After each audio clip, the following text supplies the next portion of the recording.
Semakin kuat pula bunyinya. Wish, Ima jadi tak selesa dengan bunyi tu. Dia terus buka tingkap.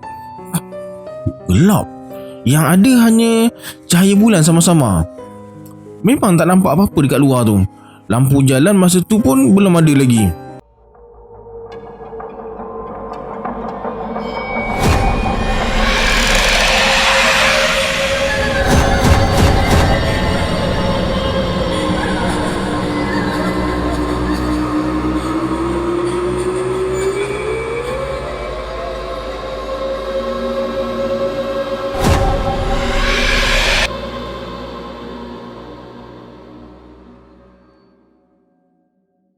Assalamualaikum semua, kembali lagi bersama saya Syarul. Baiklah, dalam video kali ini saya akan kongsikan pengalaman Puan Sarimah tentang kejadian yang berlaku di rumah beliau masa umur dia 17 tahun. Saya nak ucapkan terima kasih pada Puan Sarimah sebab izinkan saya kongsikan cerita ni. Okey guys, mulai hari ni, sebelum saya mula bercerita, saya nak ajak family Rabak Salam saya berselawat dulu. Nama selawat ni selawat Nuril Mubin. Selalu saya dengar selawat ni daripada Ustaz Wadi Anwar yang baca selawat ni lah sebelum beliau mula ke ceramah dia. Jadi, apa kata kita baca selawat ni sama-sama? Kita baca selawat ni 3 kali ya. Okey, kita mulakan. Sallallahu Rabbuna ala Nuril Mubin Ahmad al-Mustafa Sayyidil Mursalin. Sallallahu Rabbuna ala Nuril Mubin Ahmad al-Mustafa Sayyidil Mursalin. Sallallahu Rabbuna ala Nuril Mubin Ahmad al-Mustafa Sayyidil Mursalin. Baiklah, tanpa membuang masa lagi, jom let's jump to Rabak Seram.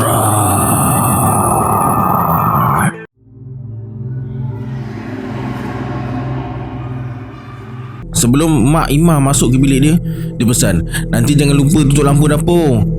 Jam masa tu dah pukul 10.30 malam. Tinggal 2 bulan lagi nak SPM. Ima bukanlah pelajar cemerlang, jadi kena usaha lebih sikit kalau nak dapat pangkat 1. Bila mak abah dia dah tidur, barulah Ima mula ulang kaji pelajaran.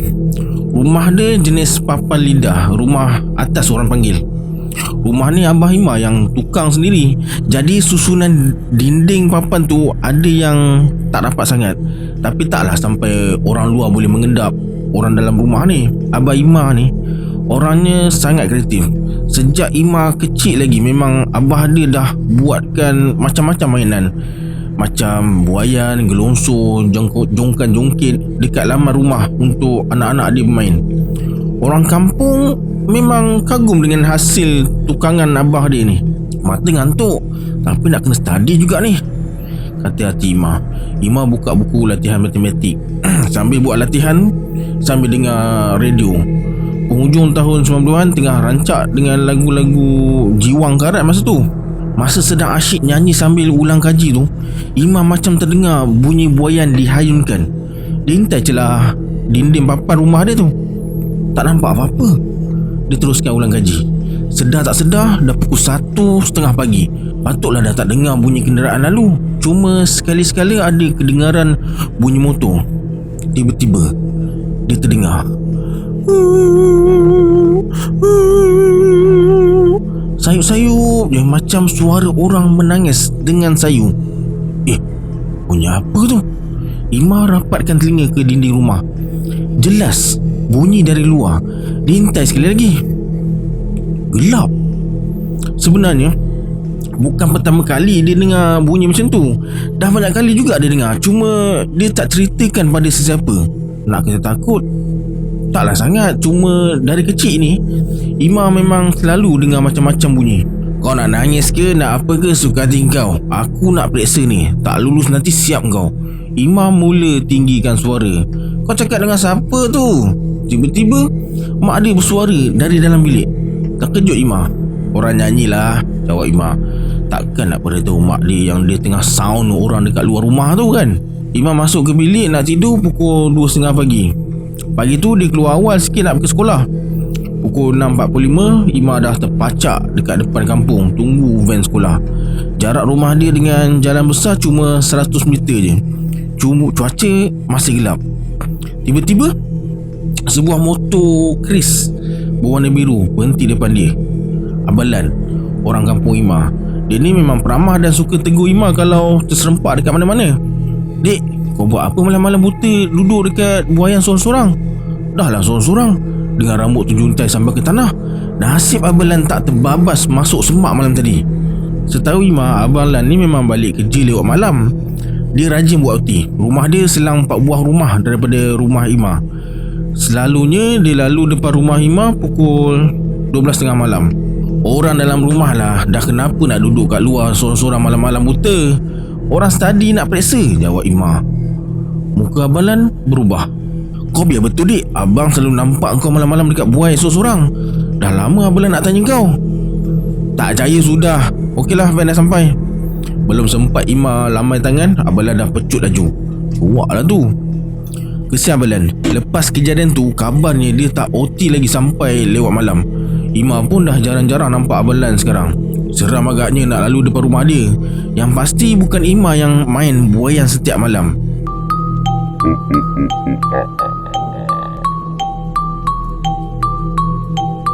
"Kita buat guna buluh je lah," kata Abang Ima. "Buluh yang mana? Buluh lemang tu saya nak tebang. Nanti bulan puasa anak jali mesti cari," kata Pak Ngah Ima. Kisahnya, Abang Jo, anak kepada bapa saudara Ima, Pak Noh, bakal melangsungkan perkahwinan dengan seorang gadis dari Batu Bahat. Majlis pihak perempuan akan berlangsung awal seminggu dari pihak lelaki.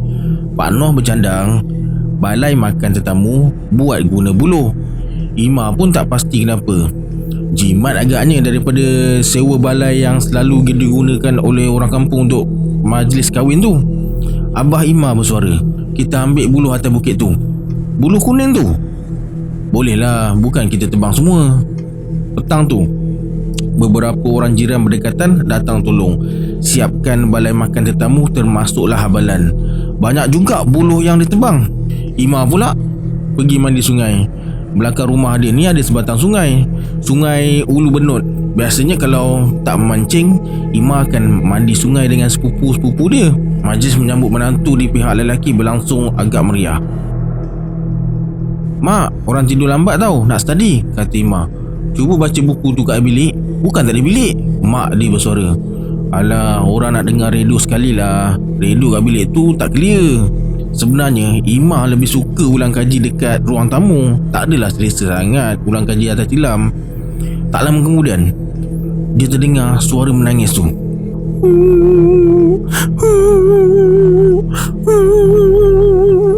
Alah, dia dah berbunyi dah.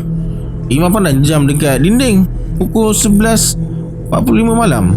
Awal lagi. Dia intai celah dinding. Tak nampak. Gelap betul. Ima abaikan, malas nak layan. Kemudian bunyi lagi.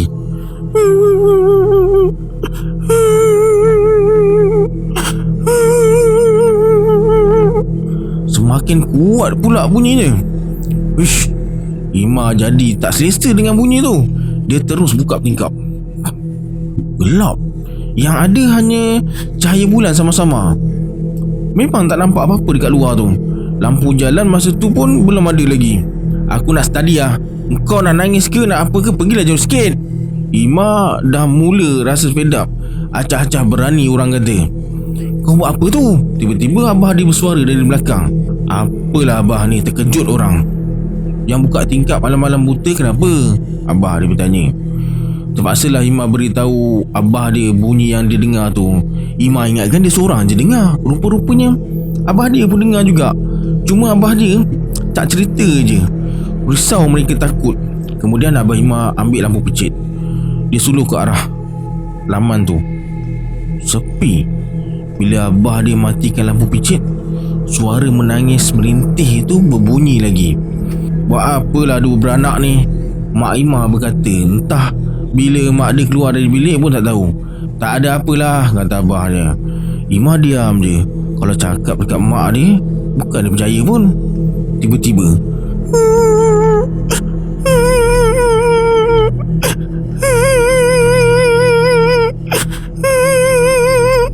bunyi apa tu?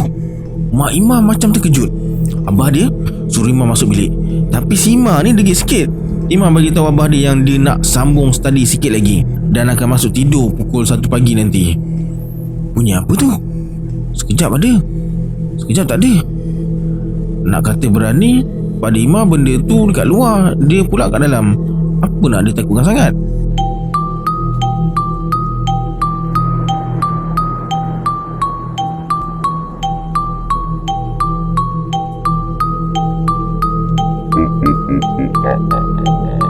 Hari berlalu. Setiap malam benda tu masih menangis dan merintih. Biasanya benda tu akan bunyi start dari pukul 10 malam ke atas. Pak Ngah Ima yang tinggal sebelah rumah dia pun dengar juga. Tapi sejak malam tadi bila Abah Ima suluh ke kawasan yang disyaki berbunyi tu, benda tu semakin kuat pula berbunyi. Abah dan Pak Ngah Ima ni jadi buntu. Kalau benda tu munculkan diri, tahu juga rupanya. Ini tak, ada satu petang ni, masa Ima tengah lepak dengan kawan dia Nana. Nana bersuara, "Ma, abang sepupu aku bagi tahu aku, malam tadi masa dia lalu depan rumah kau, dia nampak ada orang main buai. Dia kata tak mungkinlah kau, sebab rambut kau pendek. Yang dia nampak tu panjang. Itulah, Abang Lan pun ada beritahu aku 3 minggu lepas. Aku ni tiap-tiap malam dengar bunyi macam orang menangis. Tapi bila abah aku suluh, tak nampak apa-apa pula. Makin kuat dia menangis adalah." Hari Jumaat, masa Ima, mak dan abah dia bersarapan pagi tu, tiba-tiba abah dia bersuara. Abah rasa abah dah tahu bunyi tu dari mana. Lepas sarapan pagi tu, abah Ima terus jumpa Pak Ngah dia dekat sebelah rumah. Abah Ima bersuara, "Buluh ni kita kena pulangkan dekat tempat ambil hari tu. Agaknya bunyi tu dari buluh ni kot." Entahlah. Pagi tu juga Abah, Pak Ngah dan Pak Noh angkat semua baki buluh kuning yang digunakan untuk buat balai makan tetamu dan hantar semua ke tempat asalnya. Merecik juga peluh di tubuh masing-masing. Minta-minta tak adalah lagi bunyi menangis tu malam ni, kata Ima. Lepas makan malam, Abah Ima turun ke beranda. Memang dah jadi kebiasaan, dia akan duduk dekat beranda ambil angin malam. Ima masuk ke bilik sebab nak dengar radio. Tiba-tiba kedengaran suara Abah Ima panggil Pak Ngah dia berulang kali dengan nada yang agak kuat. Tersentak juga Ima dibuatnya. "Kejap-kejap, cari lampu picit," jerit Pak Ngah dia. Ima segera matikan radio. "Kecoh-kecoh apa ni?" kata Ima dalam hati. Ima pun keluar dari bilik dan nampak mak dia bergegas ke beranda. Ima bertanya, "Kenapa mak? Apa sebab bising-bising tu? Kau tak dengar ke bunyi tu?" "Itulah, buka radio kuat-kuat macam nak bagi satu kampung dengar." Ima pun berjalan laju menuju ke beranda. Sampai dekat beranda, baru dia perasan ada bunyi suara menangis. Bunyi yang sama macam malam-malam sebelum ni. Dah pulang balik pun nangis lagi ke?" kata Ima dalam hati. Abah, Pak Ngah dan Pak Noh dia mundar-mandir dekat halaman rumah berbekalkan lampu picit di tangan masing-masing. Suara tangisan jelas kedengaran berulang-ulang. Makcik dia dengan anak-anak mereka berkumpul dekat rumah Ima. Ima masih dekat beranda lagi. Kalau dia turun ke laman memang cari naas lah. Kena carut dengan abah atau mak dia nanti. "Masuklah Mah, kau ni berani-berani sangat," mak dia mula membibir. Ima buat tak dengar je. Bukanlah kata dia berani sangat, cuma rasa nak tahu tu terlalu kuat. Kalau benda tu munculkan diri, dia lari lah. Disebabkan tak ada apa-apa penampakan, mereka semua masuk ke dalam rumah masing-masing. Malam tu Ima tak ulang kaji pelajaran. Lagipun esok hari Sabtu tak ada persekolahan bagi negeri Johor dan negeri-negeri yang sewaktu dengannya. Ima pun tak sedar pukul berapa dia terlelap. Tahu-tahu je mak dia kejut untuk solat subuh. Lepas mereka sekeluarga sarapan pagi tu, tiba-tiba Pak Ngah dia muncul dengan beberapa batang buluh kuning di tangannya. Pak Ngah Ima berkata, "Pak Mael, aku rasa dia datang lagi malam tadi sebab ni." "Kau buat apa buluh ni?" "Aku potong 2-3 ruas. Ingat nak buat tabung. Pergi pulangkan balik." Pak Ngah dia mengangguk faham dan terus menuju ke arah bukit di mana bulu-bulu kuning tu ditebang tempoh hari.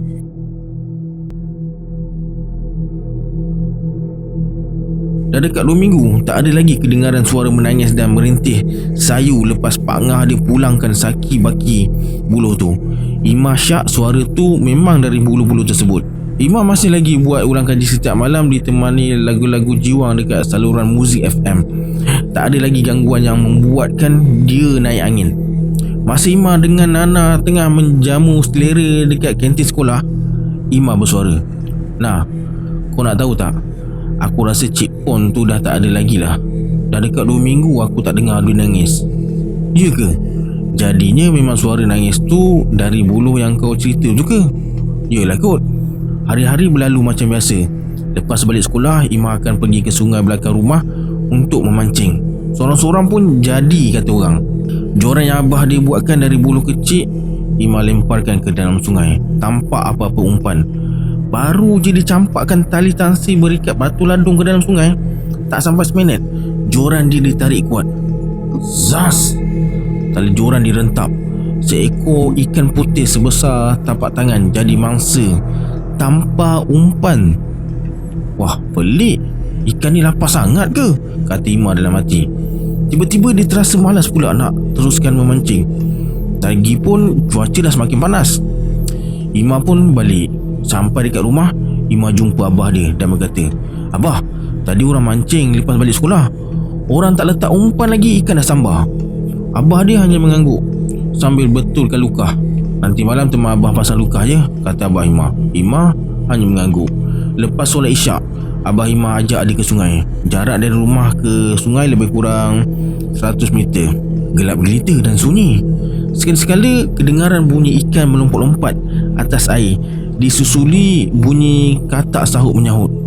Nak hujan barangkali. Imah pegang lampu picit besar dan suluh ke arah abah dia yang turun ke dalam sungai. Lukah tu abang Imah letakkan umpan biji kelapa sawit yang telah dipotong dadu, kemudian dicucuk guna dawai halus dan diikat ke dalam lukah. Umpan kelapa sawit ni selalunya dapat hasil yang agak lumayan. Banyak juga ikan yang akan terjerat ke dalam lukah tu. Sekali-sekali Imah halakan lampu picit tu ke arah lain. Malam tu cahaya bulan agak terang. Sekejap dihalakan ke arah abah dia, sekejap dihalakan ke kanan, kiri, atas, bawah. Masa cahaya lampu picit Imah halakan ke pokok mempelam yang tak jauh dari situ, Imah terlihat sesuatu. Apa tu? Tiba-tiba dia nampak seakan-akan kain putih terbang melayang dari arah pokok mempelam ke arah seberang sungai, diselangi suara ketawa dan hilayan.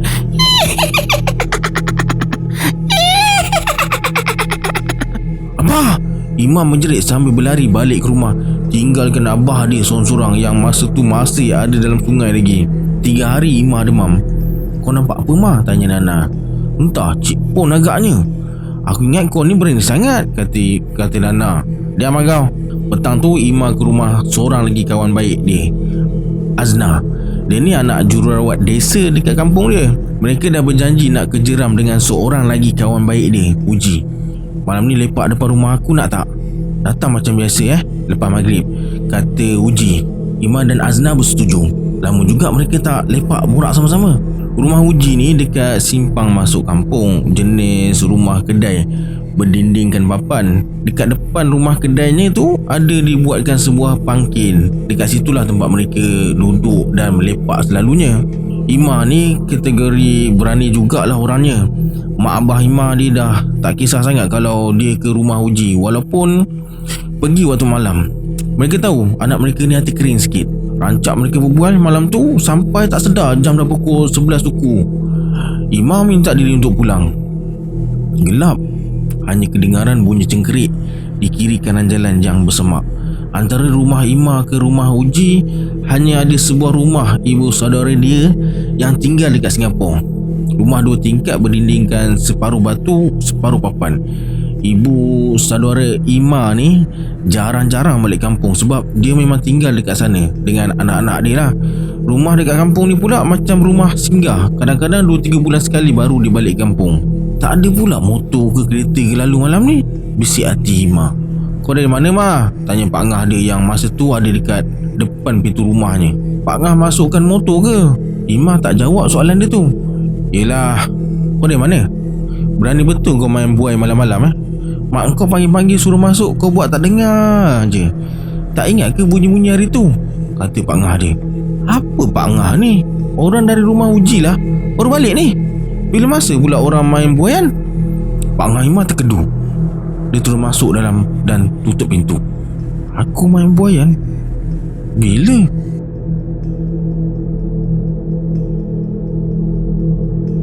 Okey semua, tamat sudah video untuk hari ni. Yang mana belum subscribe tu, boleh subscribe ya. Kita jumpa di video akan datang. Saya Syarul. Assalamualaikum. Adios.